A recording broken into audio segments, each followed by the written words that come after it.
Hi, I'm Fred. And I'm Sarah, aka the Paris Quiz Mistress. We're two friends addicted to trivia, and we're rewatching Alias. But this is not an Alias podcast. Hello, everybody, and welcome back to Not an Alias Podcast. Hi, Fred. Hi, Sarah. Why are you giving me eyes? Because you're excited for the trivia? Very. Before we move on to the trivia section, let's give a little tidbit about the Alias Podcast, Season 2, Episode number 12, The Getaway. You ready to talk about it in 60 seconds? Why, yes. And it's a go.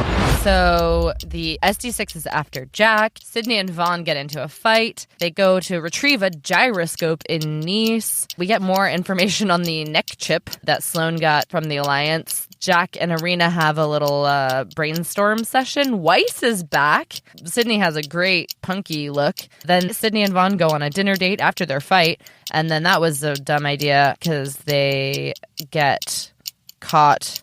Do they get caught? Wait. Yeah, they get caught. And we find out that Kane was a double agent, I guess. And then Francie is a good friend. And then Sloan goes and joins Emily. They planned it all along. Yeah, they did. They met in the Philippines on the beach. Emily's alive. But enough about that. What do you think your quiz is about? Is it about French food? No, it's not about French food. Even there was a lot of Nice.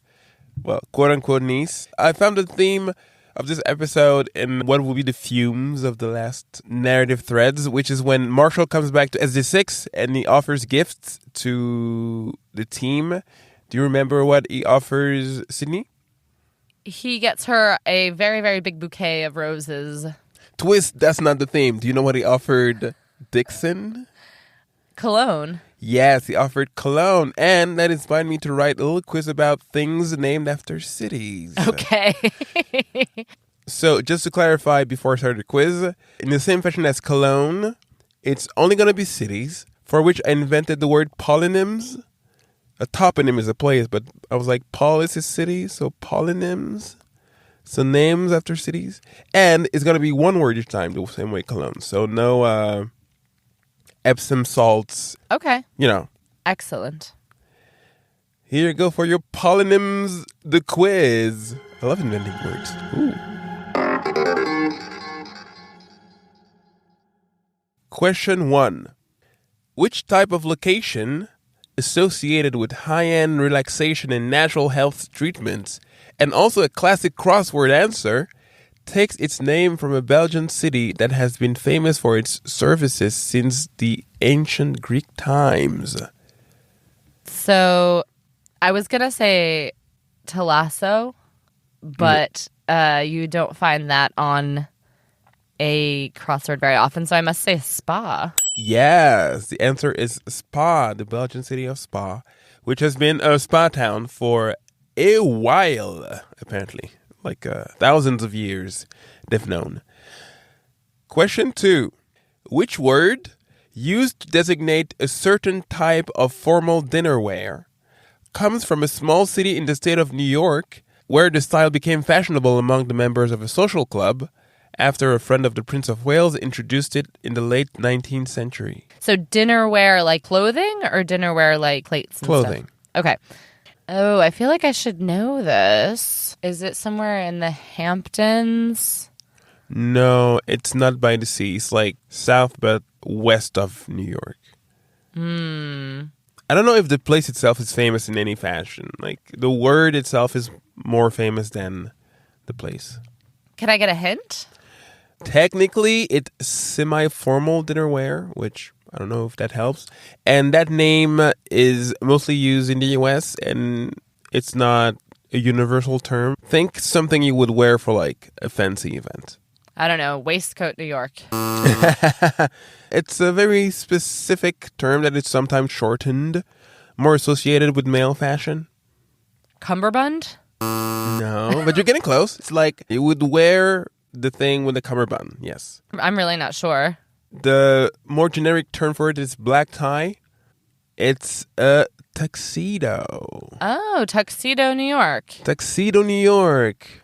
Interesting. A good old tux. Yes. So the members of the Tuxedo Park Club started wearing this style after the Prince of Wales was like, I'm tired of wearing all these heavy things all the time to go to eat.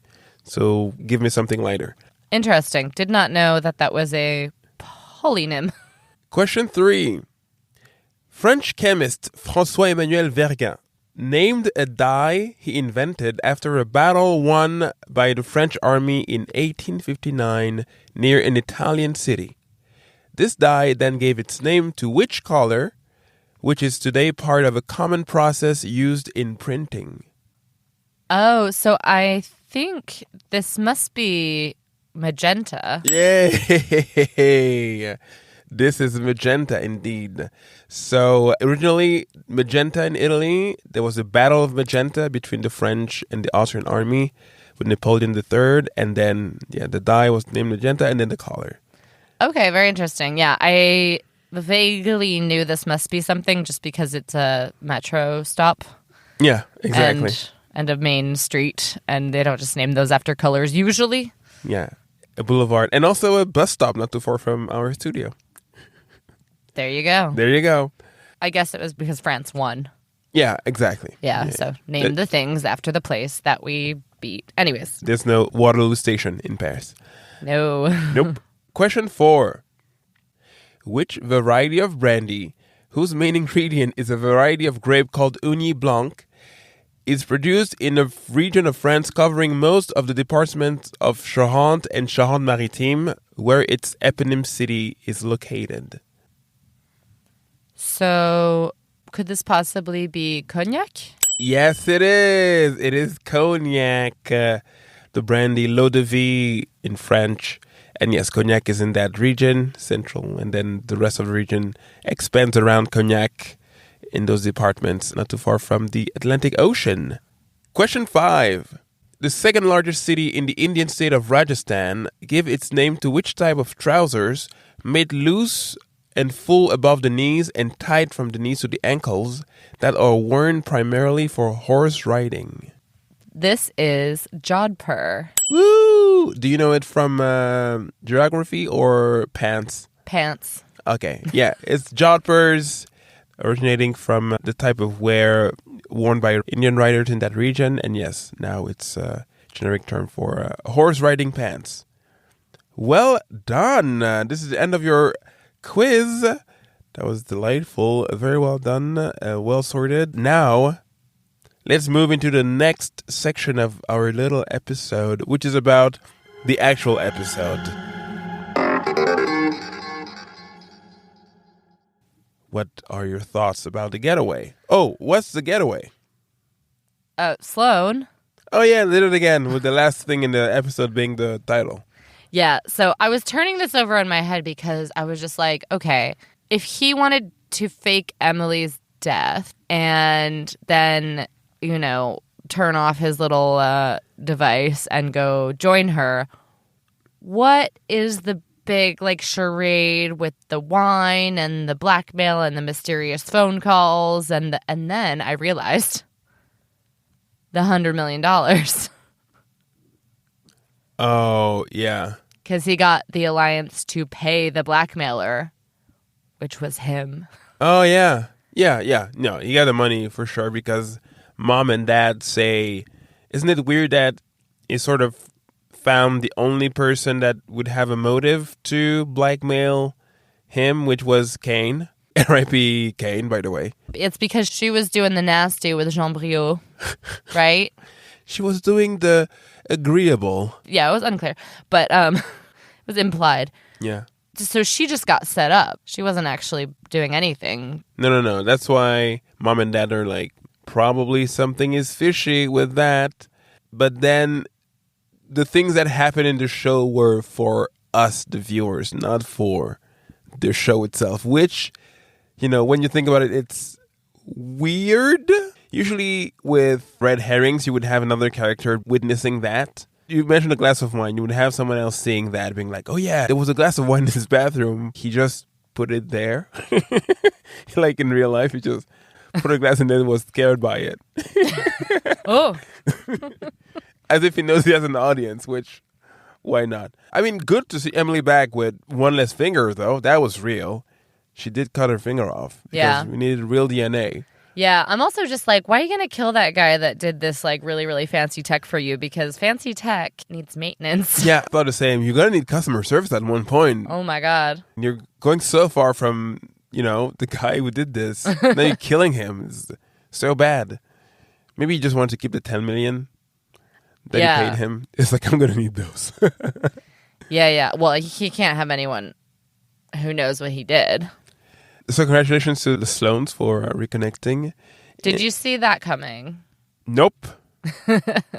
But it probably wouldn't hold scrutiny because of the amount of things that happen that are done by Sloan to himself and the way they're depicted. So I'm like, sure, why not? Sure, okay. I'm happy Emily's okay and...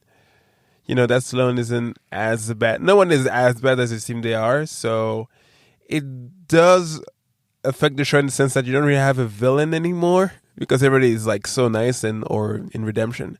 I don't know if this is redemption for Sloan. Like, he's still a bad dude.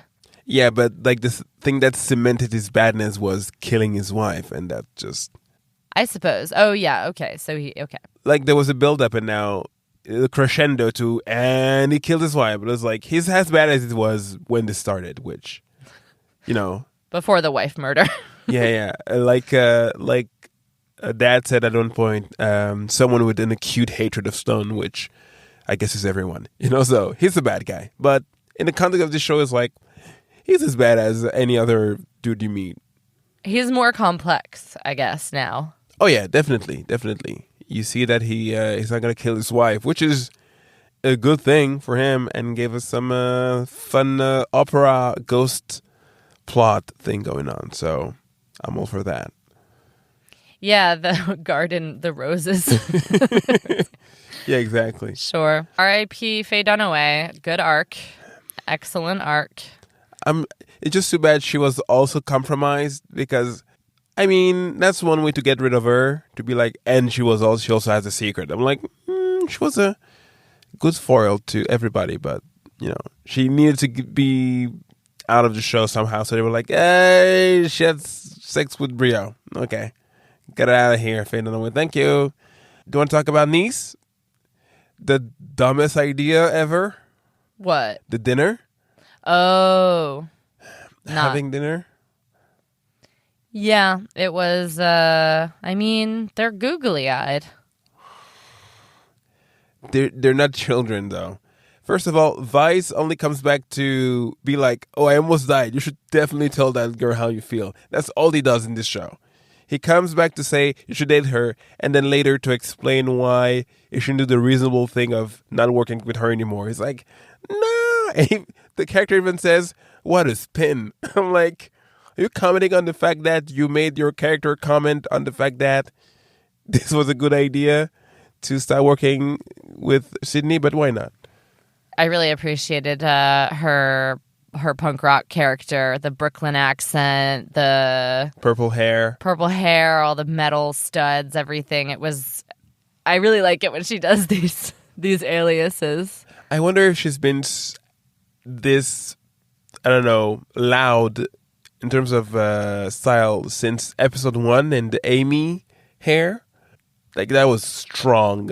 And now it's like, yeah, this is what you think Alias is when you don't know what Alias is, typically. Yeah. Good character. So, I think we're done for this episode. Thank you, everybody, for listening. I couldn't help but read the synopsis of episode 13, so I'm very excited to watch that.